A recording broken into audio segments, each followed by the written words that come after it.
तो हाँ जी बच्चों, कैसे आप सब? आई होप आप सब बहुत अच्छे होंगे। मैं बता दूं, मैं भी बहुत बढ़िया हूँ। तो बड़ा आज की इस वीडियो में हम डिस्कस करने जा रहे हैं अपने सीए इंटर लॉ की सितंबर 2024 की अमेंडमेंट्स। और आज की ये वीडियो आज तक इतने सालों में मैंने जितनी भी अमेंडमेंट्स की वीडियो रिकॉर्ड करी है उसकी सबसे शॉर्ट वीडियो रहने वाली है। बिकॉज सितंबर 2024 में जो भी बच्चे अपना अटेम्प्ट लिखने वाले हैं उनके लिए एक खास बात क्या है, आपके लिए बेटा कोई भी अमेंडमेंट यहाँ पर नहीं है। मैंने टेलीग्राम चैनल पर आपको पहले इंटीमेट किया था कि सिर्फ एक सिंगल अमेंडमेंट आपके पूरे सिलेबस में आई है। एंड मैं सिर्फ आरटीपी का इंतजार कर रहा हूँ कि कितनी डेप्थ में इंस्टीट्यूट वो अमेंडमेंट आपकी कवर करेगा। और इंस्टीट्यूट ने आरटीपी में वो अमेंडमेंट कवर ही नहीं करी, तो टेक्निकली कोई अमेंडमेंट यहाँ पर नहीं है। फिर भी 2 मिनट वीडियो में आप मेरे साथ जरूर बने रहे। जिन भी बच्चों का जनवरी 25 का अटेम्प्ट है वो भी एक बार इस वीडियो के एंड तक बने रहे, आपके लिए भी यहाँ पर एक इन्फॉर्मेशन है। तो बड़ा ये आपकी सितंबर 2024 की एकदम लेटेस्ट आरटीपी आज ही इंस्टीट्यूट ने रिलीज करी थी। आरटीपी का लिंक आपको वीडियो के डिस्क्रिप्शन बॉक्स में मिल जाएगा, वहां से क्लिक करके आप आरटीपी डाउनलोड कर पाएंगे। जनरली किसी भी आरटीपी की स्टार्टिंग में आपको जितनी भी एडिशनल अमेंडमेंट्स होती है उनकी जानकारी दी जाती है। एंड जैसा कि आप देख पाएंगे यहाँ पर सितंबर 24 की आरटीपी में कोई भी अमेंडमेंट मेंशन है ही नहीं। टेक्निकली आपकी कोई अमेंडमेंट लॉ के पेपर में आई ही नहीं। फिर भी आपको अपडेट करने के लिए कुछ बातें मैं जरूर बताऊंगा। बेटा मई 24 अटेम्प्ट की तैयारी आपने पहले करी होगी। मई 24 अटेम्प्ट के लिए अगर हम बात करें तो 31 अक्टूबर 2023 तक की सारी अमेंडमेंट से आप ड्यूली अपडेटेड रहे होंगे।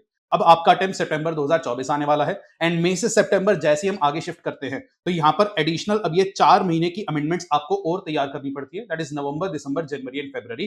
तो टिल फरवरी तक की अमेंडमेंट्स आपके सिलेबस में आने वाली थी। बट यहाँ पर एमसीए थोड़ा सा हमारे ऊपर मेहरबान रहा कि इन 4 महीने में कोई भी अमेंडमेंट वो लॉ के सिलेबस में लेकर आई नहीं। दैट इज वाई यहाँ पर कोई भी अमेंडमेंट आपकी एप्लीकेबल नहीं है। हाँ सर, एक अमेंडमेंट आप कह रहे हो जो आई थी हमारे सिलेबस का पार्ट तो नहीं है, फिर भी मैं वो फटाफट से आपको एक बार जरूर बता देता हूं ताकि कोई क्यूरियोसिटी अगर आपको है तो वो किल यहाँ पर हो जाए। तो जो एक single amendment in the month of January 2024 यहां पर आई थी वो आई थी इन द सेक्शन 23। तो आपने अपने चैप्टर नंबर 3 में पब्लिक ऑफर में एक सेक्शन 23 पढ़ा था। वहां पर एक सबसेक्शन 3 आता था और सबसेक्शन 3 में सेंट्रल गवर्नमेंट को एक बहुत वाइड पावर यहां पर दी गई। क्या पावर दी गई? आज से पहले हम क्या सिखा देते, इंडिया की कोई भी कंपनी अगर इंडिया के बाहर से पैसा रेस करना चाहती है तो उसको एडीआर या जीडीआर इशू करने पड़ते थे। डायरेक्टली अपने शेयर किसी भी फॉरेन जुरिस्डिक्शन में जाकर के लिस्ट करवाना अभी तक अलाउड नहीं था। पर सेक्शन 23 के सबसेक्शन 3 ने सेंट्रल गवर्नमेंट को एक पावर दी है कि अगर सीजी चाहे तो वो कुछ पब्लिक कंपनीज को प्रिस्क्राइब करके ये पावर दे सकता है कि वो पब्लिक कंपनीज जाकर के कुछ प्रिस्क्राइब्ड फॉरेन जुरिस्डिक्शंस के अंदर अपनी सिक्योरिटीज को जाकर या अपने इक्विटी शेयर्स को जाकर लिस्ट करवा सकती है। मतलब such class of public companies may issue such class of securities for the purpose of listing on permitted stock exchange in permissible foreign jurisdiction और such other jurisdiction as may be prescribe. तो CG rules बनाकर यह बताएगा कि कौन कौन सी वो foreign jurisdictions हैं और उनकी कौन कौन सी वो स्टॉक एक्सचेंज है जहां पर हमारे देश की पब्लिक कंपनी जाकर सीधे अपने स्टॉक्स को लिस्ट करवा पाएगी। बेटा इस पर अभी तक सीजी ने कोई रूल्स नहीं बनाए थे, but in the month of January central government इस पर रूल्स लेकर के आया था। वैसे तो वो रूल्स बहुत ज्यादा डिटेल्ड है, पर क्योंकि आपके सिलेबस का पार्ट ही नहीं है तो उस रूल की बस वो एक छोटी सी बात मैं आपको बता रहा हूं बिकॉज वो एमसीक्यू में कहीं ना आ जाए। So just to cover that risk, तो बड़ा सेंट्रल गवर्नमेंट ने वो जो रूल्स बनाए वो रूल्स बनाकर उन्होंने जो फॉरेन जुरिस्डिक्शन प्रिस्क्राइब करी वो कौन सी करी? आईएफएससी। तो सेंट्रल गवर्नमेंट ने रूल्स में बताया कि भाई वो जो फॉरेन जुरिस्डिक्शन हम प्रिस्क्राइब कर रहे हैं वो होगी इंटरनेशनल फाइनेंशियल सर्विसेज सेंटर।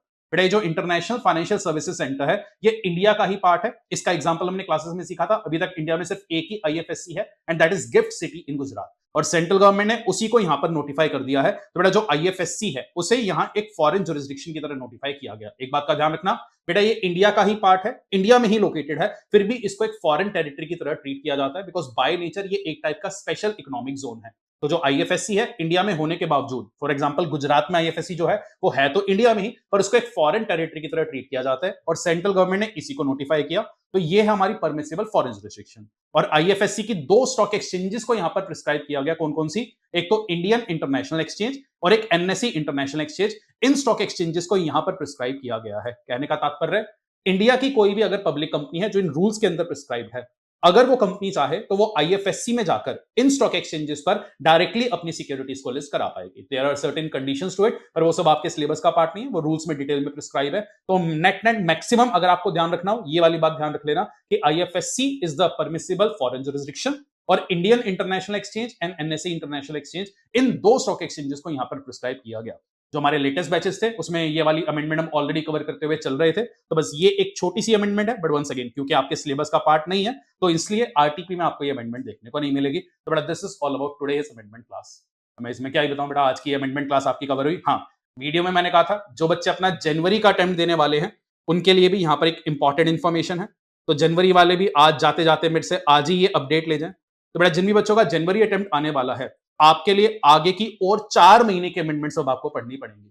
पहले हम 6-6 महीने के अमेंडमेंट्स पढ़ा करते थे, पर अब क्योंकि साल में 3 अटेम्प्ट रहेंगे, तो अक्टूबर के बाद 4 महीने फरवरी, उसके बाद मार्च, अप्रैल, मई, जून। तो फॉर जनवरी अटेम्प्ट आपकी 30th जून 2024 तक की अमेंडमेंट्स एप्लीकेबल होने वाली है। और आपके लिए भी एक और खुशखबरी, बेटा मार्च से लेकर जून इन 4 महीने में भी एमसीए कोई अमेंडमेंट लेकर आया ही नहीं। नेट नेट जो जनवरी 25 का आपका अटेम्प्ट है, उसके लिए भी कोई अमेंडमेंट आपकी नहीं है। तो जो एग्जिस्टिंग क्लासेस आपने देखी हैं, उसको कंफर्टेबली आप अपने जनवरी अटेम्प्ट के लिए देख पाएंगे। There are no amendments. बाकी जब जनवरी अटेम्प्ट आने वाला होगा, दोबारा से मैं वीडियो अपलोड कर भी दूंगा। और अगर कोई जनवरी 25 अटेम्प्ट का बच्चा यहाँ पर ये वीडियो देख रहा है, बेटा आपको भी कोई टेंशन नहीं लेनी है, आपके लिए लॉ के अंदर कोई चेंज एज सच नहीं है।